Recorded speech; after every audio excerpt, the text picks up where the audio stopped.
If Jesus took on our sin, how did he go back to heaven? If Jesus took on our sin, how did he go back to heaven? So if heaven's a place where there is no sin, how could Jesus, who took on our sin, be able to go back to heaven? Two views on that. One view is the idea that Jesus actually took our sins to hell and dropped them off there. People who believe this, you may have read this in the Apostles' Creed, if you come from a more creedal background, that the idea that Jesus descended into hell is actually in there. It's more obtuse in the Bible than it is in the Apostles' Creed.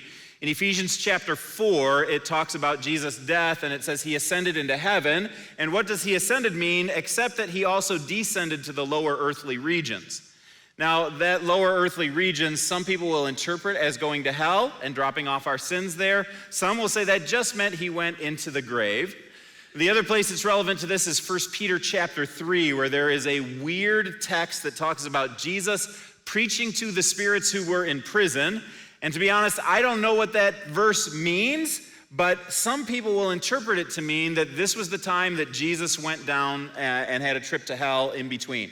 So some people think that between the cross and the ascension, there was a trip down to hell where Jesus dumped off our sins. Other people would say it's more simple than that. It doesn't require a trip to hell. Jesus' sins, or the sins of the world, were absolved. They were paid for. They were taken away and thrown into the deepest trench without Jesus ever having to visit hell.